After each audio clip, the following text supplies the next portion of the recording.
Paz do Senhor, galera. Como a Lai disse, meu nome é Jossane. Eu sou da Assembleia de Deus em Osasco, faço parte ali da sede. Eu estou muito feliz de estar aqui com vocês, é um prazer enorme. Como a Lai disse também, ela é minha melhor amiga, a gente se conheceu lá e eu tenho certeza de que foi Deus que fez esse encontro. Foi um momento assim, muito especial que a gente teve esse encontro. Aí eu posso tirar a máscara? Estou sufocada. Fico nervosa e começo a travar tudo. Mas eu estou muito feliz, como eu disse, de estar aqui. Vocês podem ter percebido que eu não sou daqui. Eu sou de Pernambuco, nascida e criada lá. E neta do seu Zé, da dona Lindalva. E é um prazer, de verdade, estar aqui. Estar aqui diante de vocês é um cumprimento da promessa de Deus na minha vida. E eu agradeço muito pela vida da Laiana, pela vida da tia, do tio, que sempre me recebem aqui de braços abertos. Desde já quero agradecer muito ao pastor, à esposa dele, pela confiança, pela Laiana, que agora é líder de vocês aqui. E é isso, estou muito feliz. E eu faço psicologia. É isso. Conte um pouco pra gente do seu trabalho lá na igreja, onde você congrega atualmente. Eu e ela, a gente deu aula juntas na escola dominical, velhos tempos, foi muito bom. Mas fala um pouco sobre o seu trabalho lá. A gente tem um projeto lá, né? Faz parte da escola dominical, tradicionalíssimo da Assembleia de Deus. Vocês puderam ver, né? Tentei ali dançar, fazer alguma coisa, não sai, viu, gente? Nascida e criada na Assembleia, assim mesmo, um pouco duro. Mas a gente tem um projeto ali de estudo da Bíblia, parte da escola dominical. A sala, eu dou aula para os jovens. E é um prazer enorme, assim, trabalhar com isso. Eu sinto que muito meu chamado, sabe, em volta disso, é maravilhoso. Eu tenho aprendido, eu acho que eu aprendo mais do que eu ensino. E é muito gostoso o momento, porque a gente pode conversar sobre a Bíblia. E a gente sabe que para nós, jovens aqui, é maravilhoso falar sobre Jesus, aprender mais sobre a palavra. E eu sou apaixonada por isso, de verdade. E aí a gente estuda assim, diversos temas da Bíblia, tanto atuais quanto assuntos mesmo da Bíblia, né, que está aqui, assuntos que a gente pega de fora e traz à luz da Bíblia. E é muito legal fazer isso, eu gosto bastante. E eu acho que eu dou aula há uns 2 anos, por aí. Eu acho que eu dou aula uns 2 anos ali. E sou eu e mais 3 professores agora, entrou mais um para ajudar. E é isso. O nome desse projeto, para quem quiser procurar depois no Instagram, é Bíblia em Foco. Tá Isso, bom? Bíblia em Foco EBD. Isso.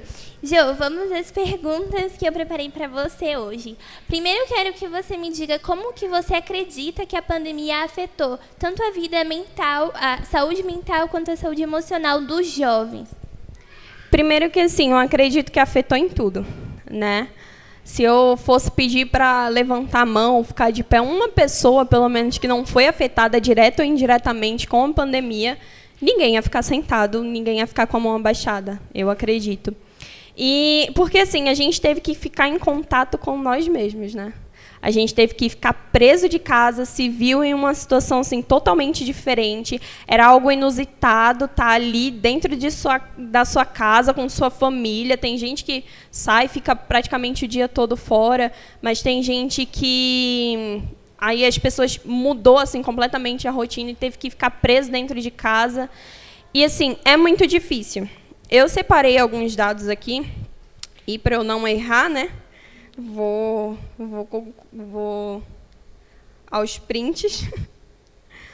Eu fui fazer uma pesquisa e eu vi que o Brasil ele ficou em 5º lugar do país que mais recorreu a psicólogos. Teve assim, um aumento de 53%, se não me engano, de procura por psicólogos.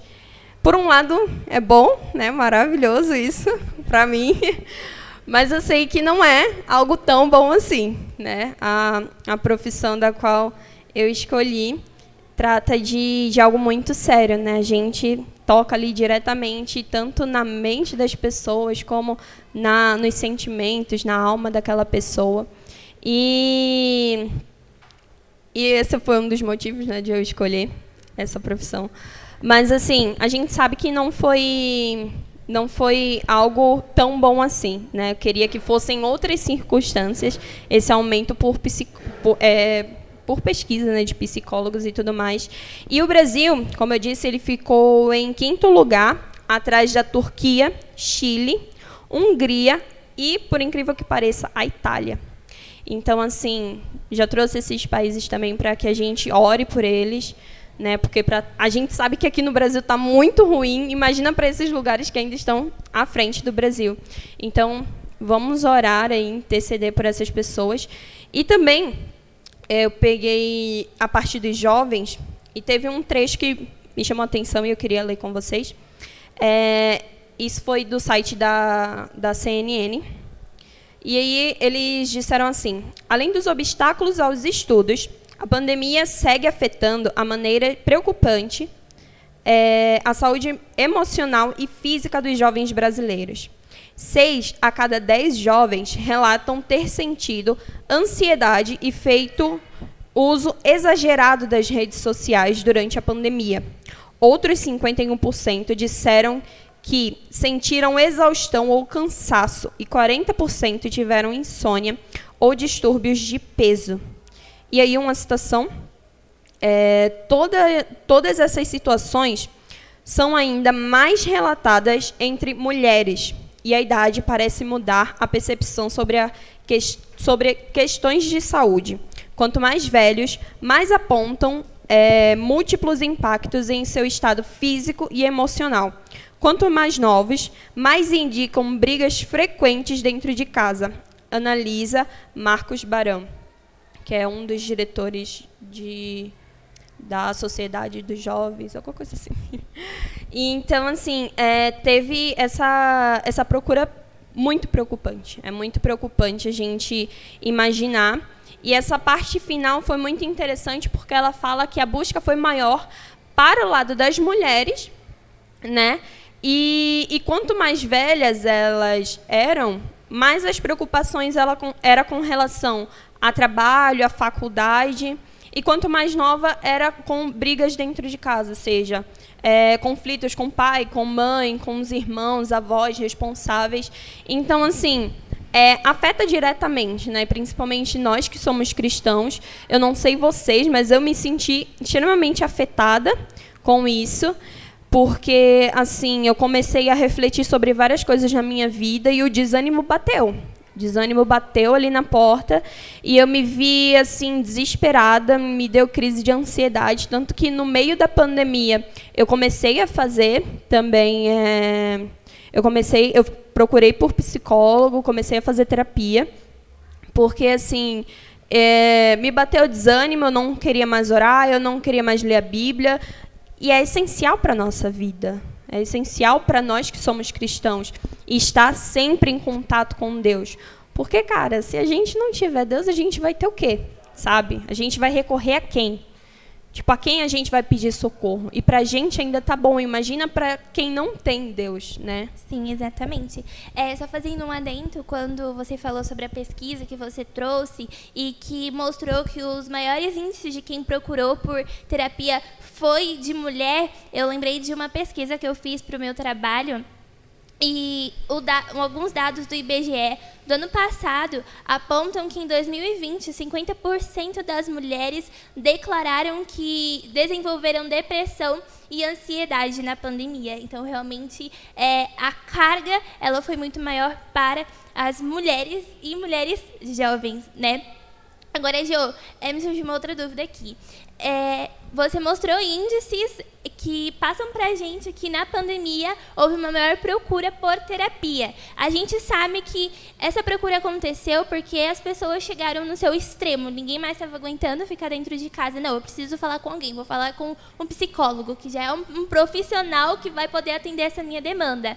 Mas você enxerga isso também, apesar de ter surgido de algo ruim, como algo bom, porque talvez mudou o ponto de vista das pessoas sobre terapia, porque ainda hoje existe muito preconceito em relação às pessoas que fazem terapia. De gente que pensa que terapia, que tratamento psicológico é somente para pessoas malucas ou que têm sérios problemas mentais e emocionais. Bom, se for assim, podem me considerar esse tipo de pessoa. Mas me diga, você acredita que isso também serviu para tirar um pouco desse preconceito?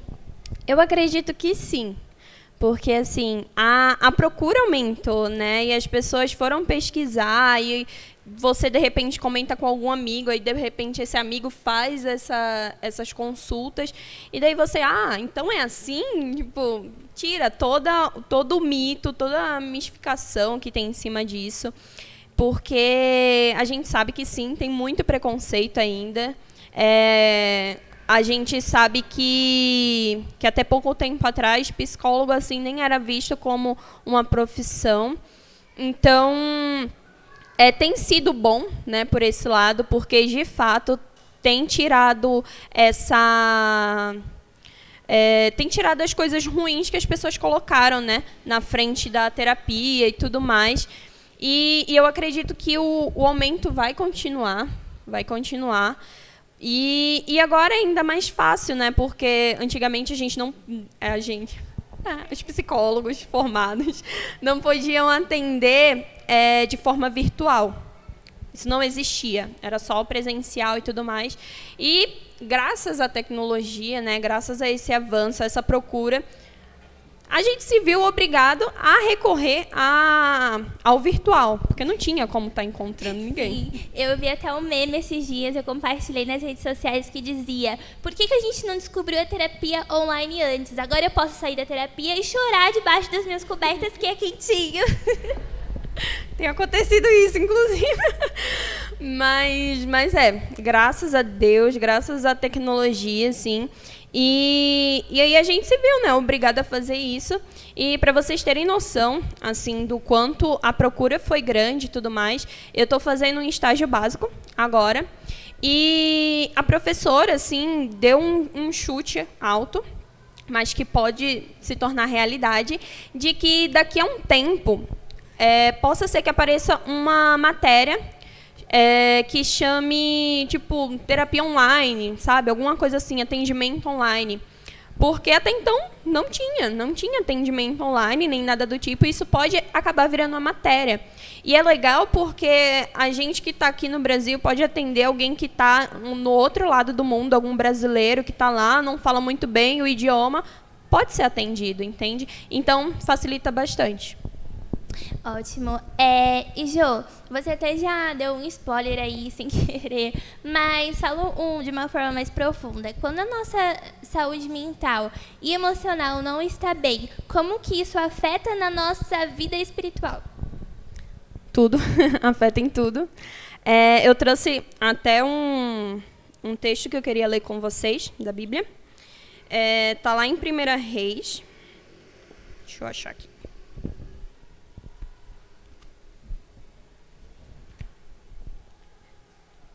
1 Reis 19 e... cadê? Eu anotei porque eu sabia que eu ia esquecer. Só um minuto. 1 Reis 19 e o 4. Do 4 em diante. Deixa eu ver. Aqui. 1 Reis 19 e o 4, que diz: Ele mesmo, porém, foi para o deserto, caminhando um dia inteiro. Por fim, sentou-se debaixo de um zimbro Sentiu vontade de morrer e orou: Basta, Senhor, tira minha vida, porque eu não sou melhor do que os meus pais. Deitou-se, dormiu debaixo de um zimbro, e eis que um anjo tocou nele e lhe disse: Levante-se e coma. Esse relato, muitos de vocês conhecem, está falando de Elias, o profeta Elias, grande homem de Deus, fez prodígios, maravilhas. Ele viu coisas assim únicas, e tanto é que ele foi tão importante assim, que a gente vê depois ele no Monte da Transfiguração, com Jesus e tudo mais. Então, assim, foi realmente um homem muito importante. Só que Elias era um homem. Elias apareceu ali depois com Jesus, mas ele não era Deus, ele não era Jesus. E Elias também sentiu medo, sentiu temor. Elias, a palavra de Deus diz que Elias quis desistir. Elias pediu para morrer. Jesus, Deus, basta, não quero mais, eu abro mão de tudo isso. E muitos de nós nos vimos nessa situação. Deus, basta, eu abro mão de tudo isso, abro mão da minha vida, não quero mais. Já chegou assim pessoas para dizer que se sentiram desesperadas, que pediram para morrer.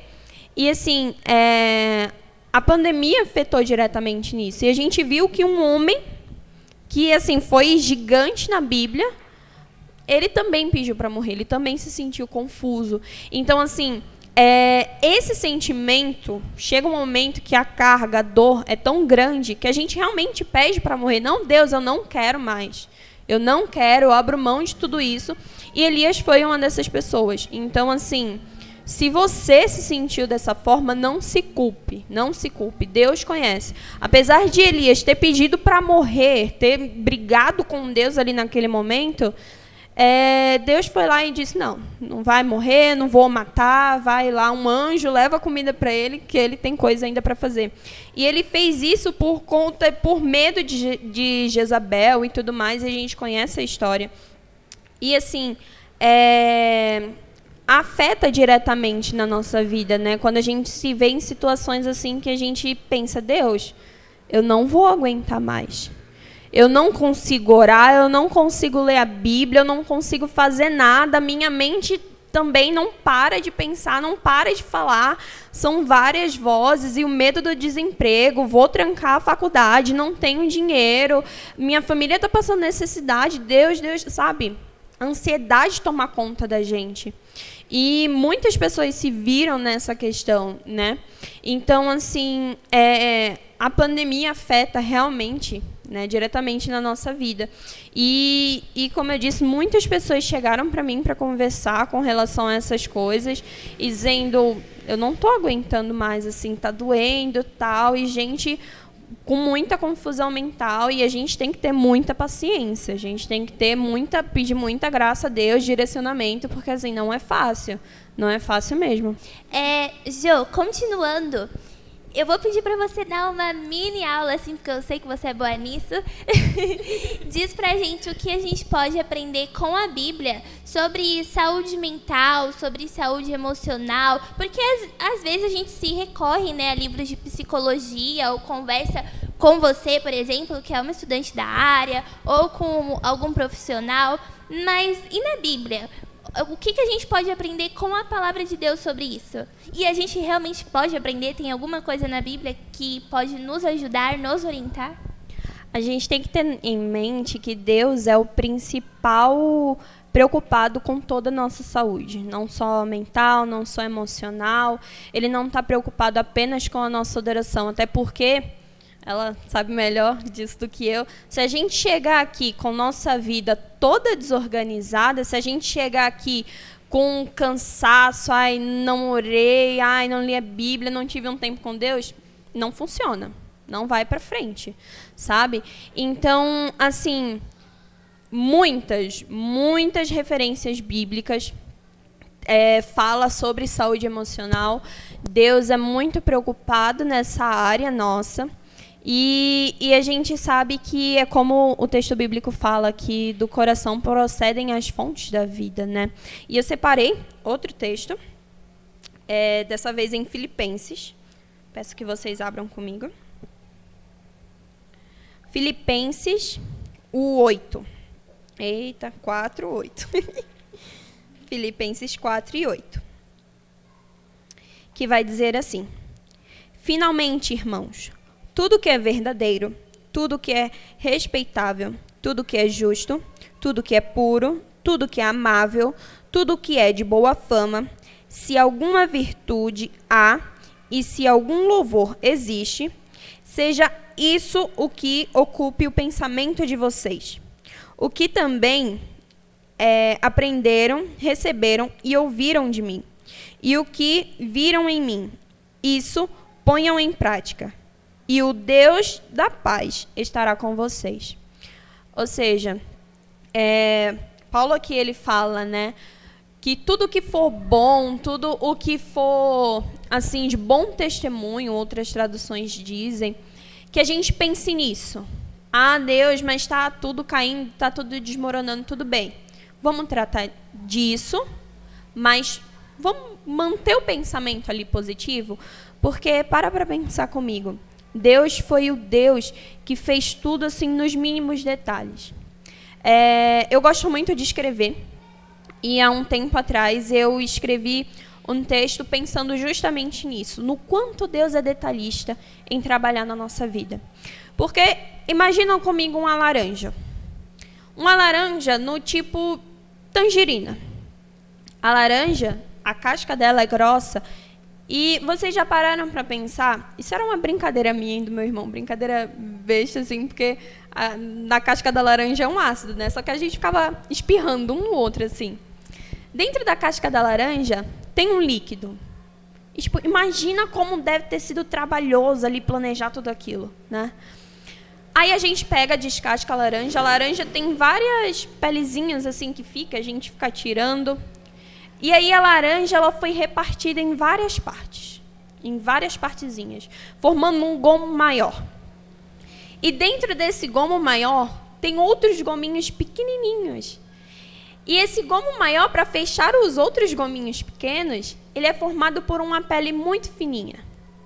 E dessa pele fininha dentro tem uma pele ainda mais fininha que segura o suco que está dentro dos gominhos. Imagina como Deus é perfeito, né? Como Deus é cuidadoso assim, em cada detalhe.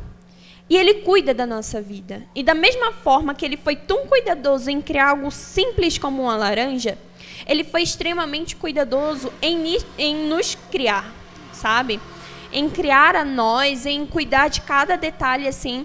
E a Bíblia é clara quando Paulo aqui fala que o Deus da paz esteja com vocês.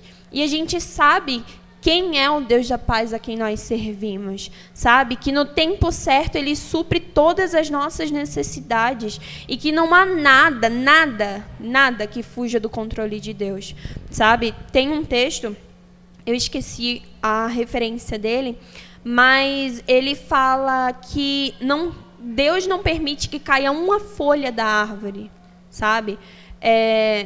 Na verdade, não cai uma folha da árvore sem que Deus permita. Então, assim, a gente quer se desesperar, o medo quer tomar conta da gente, quer afligir nosso coração, o desespero chega, o inimigo vem com fúria para tentar nos derrubar, tentar nos tirar da presença de Deus. Isso é a única coisa que ele quer. Mas, ei, calma. Sempre vai na Bíblia, recorre à Bíblia, porque a Bíblia ela é cheia desses versículos, desses textos que nos ajudam, e não apenas os textos, como também histórias, como a de Elias que eu trouxe, de pessoas que também passaram por momentos difíceis, mas venceram tudo aquilo. Então, é bom a gente sempre estar lendo a Bíblia, justamente por conta disso. Tem outro texto também que fala que o povo padece por falta de conhecimento, né? Então, que a gente sempre esteja buscando essa verdade na Bíblia, porque o inimigo ele quer muito contar mentiras para nós. Professora GVD é fogo, né? Onde vai dar uma aula daquelas. Geo, para a gente finalizar essa conversa, quais conselhos e orientações você dá para os jovens para que a gente possa melhorar a nossa vida mental, nossa saúde emocional, principalmente agora com as coisas retomando, com as vacinas? Quais conselhos você dá? Primeiramente, que vocês, como eu já disse, estejam sempre em oração, lendo a palavra, porque nós cristãos necessitamos muito disso, né? E se a gente lê Efésios 6 ali, a gente vai entender o porquê da palavra, o porquê da oração, né, que fala sobre a armadura do cristão, e que vocês procurem ajuda. Se vocês sentem essa necessidade, principalmente se sentem essa necessidade, se não sentem também, é maravilhoso fazer terapia, é ótimo ali falar tudo. E que vocês procurem. Terapia não é coisa de gente louca, né? Terapia não é coisa de gente que tô muito louco, tô precisando assim conversar com alguém de conselho, não. E também não é falta de Deus, né? Exatamente, gente. Depressão, ansiedade, essas coisas não é falta de Deus, é realmente uma doença ali que, se a gente não tratar, vai ficar pior. É que nem eu sempre falo, né? A mesma coisa que você tá sentindo, tá com algum dente doendo, vou ali no dentista. Tá com algum osso quebrado? Vou procurar um ortopedista, alguma coisa do tipo. E por que não, quando você tá com alguma coisa na sua cabeça, tem alguma coisa tomando a sua mente, por que você não procurar um profissional também, né? O psicólogo tá ali, é um profissional da saúde, como qualquer um outro. Quando a gente precisa, a gente recorre a um dentista, a gente recorre a um ortopedista, a um otorrino, um oftalmo. Então, é só procurar, sabe? Tirar também um pouco desse preconceito que a gente tem. Porque antes de eu escolher a psicologia, foi muito engraçado. Porque quando alguém dizia, eu quero psicologia, eita, coitado. Coitado, meu Deus, vai sofrer. E eu nunca quis psicologia, gente, nunca quis. E aí as pessoas ficavam falando, né? Não, quem escolhe psicologia é mais doido do que quem vai se tratar. É verdade. Queria dizer para vocês, mas é verdade. Mas, assim, a gente precisa disso, né? A gente precisa de um profissional ali, como a gente precisa de outros também na nossa saúde, né? Tudo. Perfeito. Jo, muito obrigada pela sua participação, pela aula que você deu aqui pra gente. Que Deus continue abençoando a sua vida, te usando e te conduzindo. Amém? Uma salva de palmas pra Josane, gente. Muito obrigada, gente.